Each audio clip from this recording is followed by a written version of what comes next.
Hi అండి, welcome to my YouTube channel. So మొత్తానికైతే ఈ వీక్ ఎవరు హెల్మెట్ అవుతున్నారు అనుకుంటున్నారు కింద కామెంట్ సెక్షన్ మెన్షన్ చేయండి. సో ఫైనల్గా అయితే ముగ్గురు ఉన్నారు.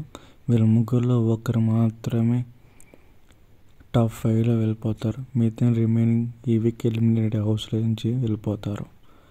సో వాళ్ళ ముగ్గురు ఎవరో కాదు, విష్ణుప్రియ, పేర్న, తర్వాత రోహిణి. వీళ్ళ ముగ్గురులో నుంచి ఇద్దరు అయితే కంపల్సరీగా బిగ్ బాస్ సీజన్ 8 నుంచి ఈ వీక్ డబుల్ ఎలిమినేషన్ అయ్యి హౌస్ నుంచి వెళ్ళిపోతారు. సో మీరు ఎవరనుకుంటున్నారు ముగ్గురులో పేరు హౌస్ నుంచి వెళ్ళిపోతాను అనుకుంటున్నారు కింద కామెంట్ సెక్షన్లో మెన్షన్ చేయండి. సో మొత్తానికైతే ఓటు శాతం కూడా హోరాహోరుగా ఉంది. వీళ్ళ ముగ్గురికి జస్ట్ 200 ఓట్స్ డిఫరెన్స్తోనే ముగ్గురు చాలా హోరాహోరుగా ఓటింగ్ పోల్ అయితే నమోదవుతుంది. సో ఇంకా 2 డేస్లో అయితే ఓటింగ్ కూడా క్లియర్ అయిపోతుంది.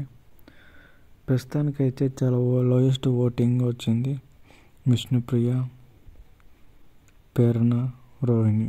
వీళ్ళ ముగ్గురులో చాలా లోయెస్ట్ ఓటింగ్ అయితే ప్రస్తుతానికి విష్ణుప్రియ, రోహిణి. వీళ్ళిద్దరి మధ్య చాలా దగ్గర ఉన్నారు, డబులేషన్ అవ్వడానికి సిద్ధంగా ఉన్నారు. ఒకవేళ రోహిణికి ఓట్లు పడితే పేర్న అయితే వెళ్ళిపోతారు హౌస్ నుంచి.